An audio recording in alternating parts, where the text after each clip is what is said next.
Ես մի քանի խոսք եմ ուզում հիշեցնել Սուրբ գրքի առաջի գլուխը, վերջի համարը, 31 համարը, ասում է, որ եւ Աստված իր ամեն հրածը տեսավ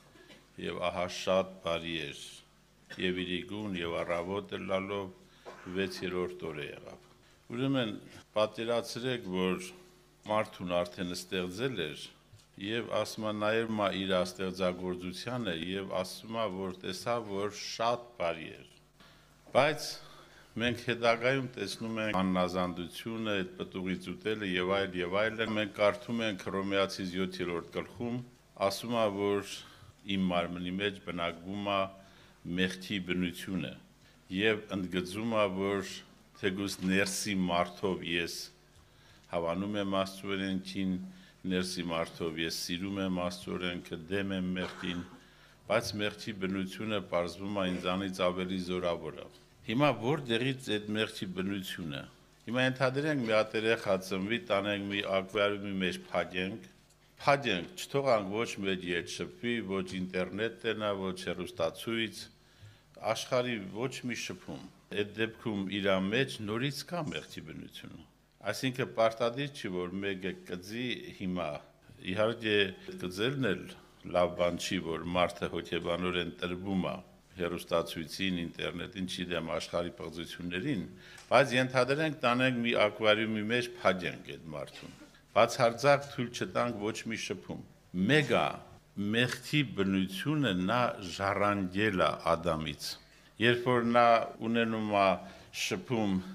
ինտերնետի կամ որևէ պղծության հետ, ավելի դա բորբոքվում է, բայց արդեն մարդու ծննդյան օրից մեղքի բնությունը իրան ներսում մարմնի մեջ բնակվում է։ Սա մենք պետքա ճանաչենք, ոչ թե միայն պետք է զղջանք մեր արածները, այլև պետք է ճանաչենք մարդուն։ Սրանից 2.5 տարի առաջ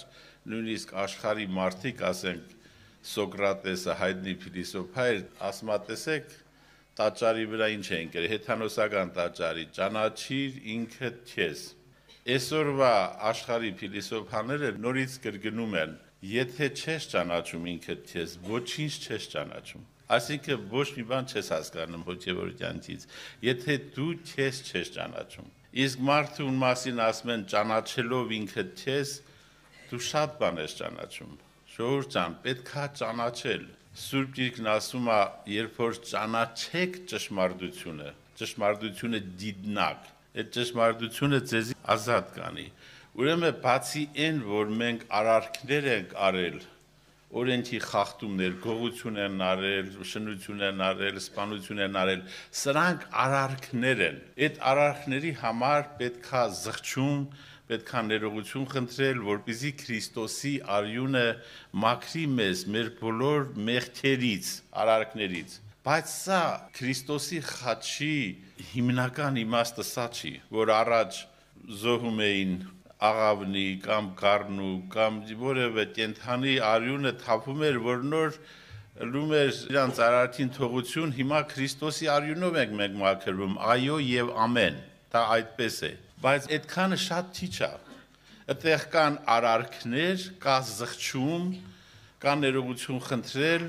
եւ կա Քրիստոսի արյունով մեր արարքները, որ Աստված ների։ Սա շատ լավ է, Քրիստոսի խաչը իմաստը ունի, բայց դա չի գլխավոր իմաստը Քրիստոսի խաչի։ Քրիստոսի խաչի գլխավոր իմաստը շոշափում է այն մեր բնությունը, որ առաջ շատ բարի էր, բայց հետագայում երբ որ Ադամը Եվան կերան այդ ծառի պտուղից, մեղքը որպես մի սարսափելի բնություն ու զորություն բնակվեց մարդու մեջ։ Արդեն երբ որ մարդը ծնվում է, արդեն նա ադամորդի է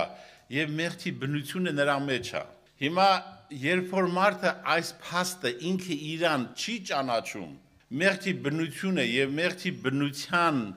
զորավոր լինելը քան իր մարդկային զորությունը, երբ որ այս փաստը չի ճանաչում, գիտեք, այդքան հեշտ չի այդ ճանաչելը։ Այդ ճանաչելու համար շատ ջրեր են հոսում։ Մարդը ամենայն անկեղծությամբ, ամբողջ հոգով սրտով ատում է մեղքը, զզվում է մեղքից, ներսի մարդուն նայելով հավանում է Աստծո օրենքին, ամբողջ հոգով կպնում է այդ գործին, որ Տիրոջ օրենքը պահի, եւ այդ process-ի մեջ պարտվելով գալիս է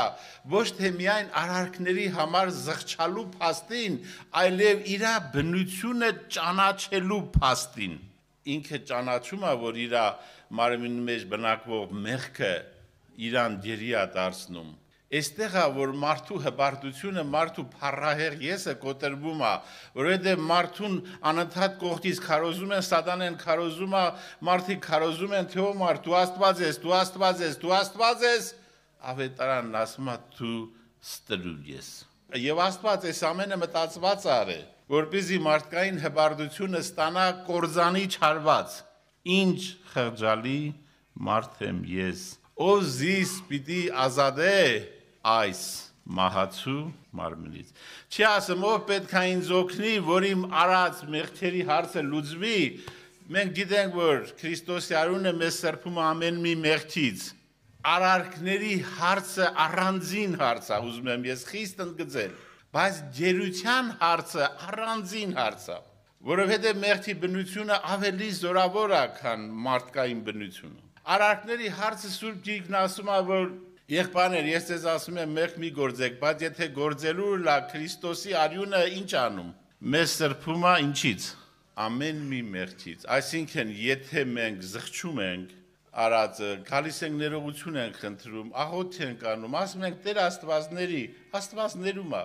բայց բացի ներելուց ավետարանը ավելի լուրջ բանի մասին է խոսում, սիրելիներ, բացի մեր արարքները ներելուց։ Ավետարանը ընդհանրապես բաղնիկ չի հոգևոր, որ մեր արածների հարցը լուծի, ոչ, ներքին բնության փոփոխության մասին է խոսում։ Ավետարանը խոսում է Տիրոջ հոգին իմ վրաս է, քանզի ինձ օծեց, Տերը աղքատներին ավետարան քարոզելու, գերիներին ազատություն եւ բանդարյալներին բանդից դուրս գալը հրատարակելու։ Ավետարանը խոսում է ոչ միայն մեղքերի ներելու, զղջալու եւ մեղքերից ազատվելու մասին, այլև խոսում է մեղքի բնության գերությունից ազատվելու մասին։ Դրա համար Եսայի մարգարեության 61-րդ գլուխը ասում է. Տիրոջ հոգին իմ վրաս է, ինձ օծեց աղքատներին ավետիչ տալու, գերիներին ազատություն եւ բանդարյալներին բանդից բացվելը հրատարակելու, մոխիրի տեղ փառք եւ սութի փոխարեն ուրախության յուղով օծելու։ Ուրեմն մենք պետք է ճանաչենք ճշմարտությունը։ Ոչ միայն պետք է զղջանք մեր արածների համար, այլև պետք է ճանաչենք ճշմարտությունը, որ մեր մարմնի մեջ բնակվում է մեղքի բնություն։ Մեղքի բնության արտահայտությունները շնություն, պոռնոգություն, կախարդություն, ջիջություն, պղծություն եւ ինչ որ ասոց նման է, այդ բոլորը բխում է նրանից։ Եվ մենք որպեսզի կարողանանք մեղքի բնության գերությունից ազատվել, մեր բոլոր ջանքերը արարքների հարցը լուծելու շատ քիչ է։ Մեղքի բնության փաստ Աստված թույլ է տվել իր հատուկ գերիմաստությամբ, որ մեզ ստիպի գալու Քրիստոսին։ Ասենք, եթե մարդիկ ասում էին Աստված կա, Աստված տվել է Մովսեսին օրենքներ, մենք պահում ենք, դու ինչ ես եկել ուզում մեզանից, ինչ ես ալիքները խառնում։ Աստծու օրենքները պահելը, սիրելիներ, հարցի մի կողմն է, միայն աստվածային կյանքն է հավիտենական կյանք, աստվածային բնությանը հաղորդ լելը, աստվածային կյանքը հավատքով մեր սրտի մեջ ընդունելը, ավետարանի բուն ասելիքը կյանք ընդունելն է, եւ հիմա ինչն է մարդուն բերում է դիդակտությանը, որ առանց այդ կյանք ընդունելու, առանց Աստծո բնությունը հավատքով մեր մեջ ընդունելու, մենք ինչքան ուզում է զղջանք, ներողություն խնդրենք, նորից այդ գերության փաստը մնում է, մեր բանդարյալ լինելու փաստը մնում է։ Ասենք գործանը օղի արտադրում, այդ արտադրանքը վեստում ջարդում ենք, լցնում ենք սելավը, զիբլանոցը, բայց գործանը շարունակում է արտադրել, մեղքը շարունակում է թագավորել մահով։ Մահը նշանակում է աստվածային կյանքից անջատված լինելու փաստը, Բայց երբ որ այս ամբողջ process-ը Աստված դրել է, որ մենք հասկանանք, որ բացի մեր սխալ արարքներից, բացի զղջումից, ներողություն խնդրելուց, մեր արարքները, եթե կրկնատիպ կարմիրի պես են ձյունից էլ սպիտակ անելուց, դրանից են կողմ ավելի լուրջ խոսակցություն կա, ավետարանը խոսում է աստվածային կյանքը Քրիստոսով եւ Սուրբ Հոգով Աստծուց մարդուն փոխանցելու ճշմարտության մասին։ Աստծո ներկայությունը Քրիստոս կյանքի ներկայությունն է մեր հոգու մեջ, որ բերում է մեղքի բնության իշխանազրկմանը, դատապարտությանը, ռուսերենում ասում է վնե դեյստվիա, որ ասենք գահնգեց անելուն։ Դրա համար երբ որ մենք տեսնում ենք, որ այս մարդը արդեն երկրի վրա է, բայց երկնքի կյանքով է ապրում, իր ներսին կյանքը, ուրախությունը, տխրությունը, ամբողջ իր հոգեկանը երկնքի հետ է կապված, Քրիստոս ապրում է իր մեջ։ Այնպես ինչպես Հեսուն, որը ժողովուրդը պետք է մտներ ժառանգելու երկիրը, Հեսուն, սիրելի եղբայրներ, քույրեր, մտավ զորքով եւ ջախջախեց Քանանի իշխանությունը, բոլոր թագավորների զորքերը ջարդեց։ Այդպես Քրիստոս կյանքը, աստվածային բնությունը, Աստծու որդին թակում է մեր սրտի դուռը։ Երբ որ մենք ասում ենք, որ մարդ հարաբերությունների մեջ կյանք չկա, չենք հավատում Սատանի առաջարկած կյանքին, ասում ենք դու ես մեր կյանքը եւ մեր սրտի դուռը բացում ենք, Քրիստոս կյանքը ներս է մտնում եւ ջախջախում է մեղքի իշխանությունը։ Եվ նոր նրանից հետո մենք ունենում ենք ազատություն, խաղաղություն, օրհնություն, ինչը որ մեզ համար պատրաստել է։ Ուրեմն բացի մեր արարքները զղջալուց, ներողություն խնդրելուց, եթե ճանաչում ենք ինքներս մեզ, ճանաչում ենք գերության փաստը, ճանաչում ենք մեղքի բնությունը մեր մեջ, որ ներսից է, դրսից չի։ Ինտերնետը մեզ թշնամի է, հեռուստացույցը մեզ թշնամի է, աշխարհի բոլոր պղծությունները մեզ թշնամի են, բայց ամենամեծ թշնամին մեր ներսում է, դրսում չի։ Եվ այդ ամենամեծ թշնամու հարցը լուծելու համար ասում է օրենքը մեր դաստիարակ եղավ մեզ Քրիստոսին բերելու։ Քրիստոսին բերելու նշանակում է մենք պետք է ճանաչենք, որ Քրիստոսը ոչ միայն ավելի հեշտ միջոց էր մեր արարքներից ազատվելու համար, այլ Քրիստոսը միջոց էր գերիներին ազատություն եւ բանդարյալներին բանդից դուրս գալը հրատարակելու համար։ Ուրեմն սիրելի եղբայրներ, այո,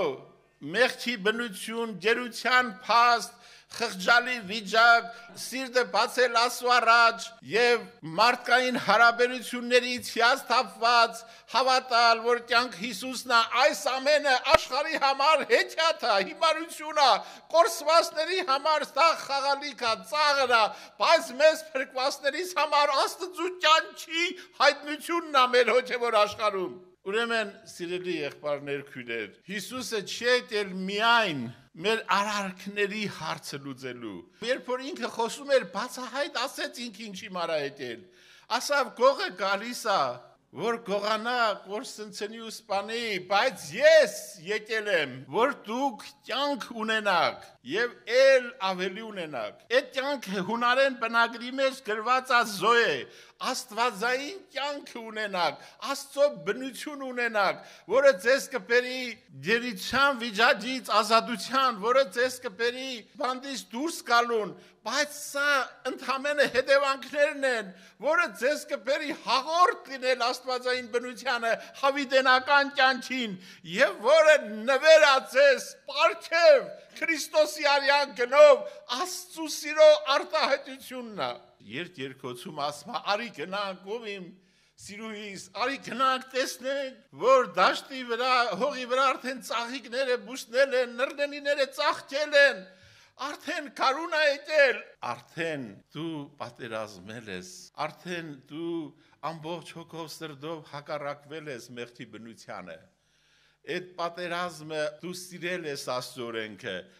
արդեն այդ բերելա քեզ դիդակցության, քեզ ճանաչելուն, ինքը քեզ ճանաչելու Սուրբ Հոգու լույսով, արդեն այդ ամենը երբ որ կատարվել է, գալիս է այդ պահը, հավատքով այդ կյանքին հաղորդելու։ Սիրելիներ, այդտեղ է, որ մարդը դիդակցում է,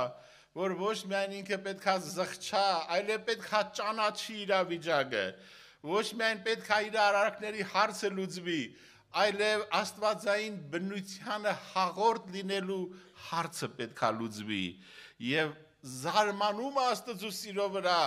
ահա դու գեղեցիկ ես, ով իմ սիրուհիս ասում է, սպիտակ ու կարմիրը ասում է, նրա կարմիր արունով իմ ամբողջ սև վիճակը սպիտակ եղավ, և ներկայացնում է Աստված իր սերը մեզ ատալի, դա քրիստոնյայի և Քրիստոսի սիրո փոխհարաբերության նկարագրությունն է երկերկոցը, երբ որ այդ ամեն ինչը նախապատրաստվում է, մարդը սկզբում չի հասկանում այդ բանը, իր սիրեկանը իրան ինչ ա տալու, իրան թվում է մենակ այդ արարքների ներելն ա տալու, մնացածը չի գիտակցում, բայց երբ որ բացվում ավետարանը իր ամբողջ ճոխության չափով, շնորհքը իր ամբողջ ճոխության չափով, հասկանում է, որ իր սիրեկանը իր սերն ա տալու, սա է ավետարանը, և այդ սերը նվեր է, պարգև է ամեն ցանկացողին, ամեն։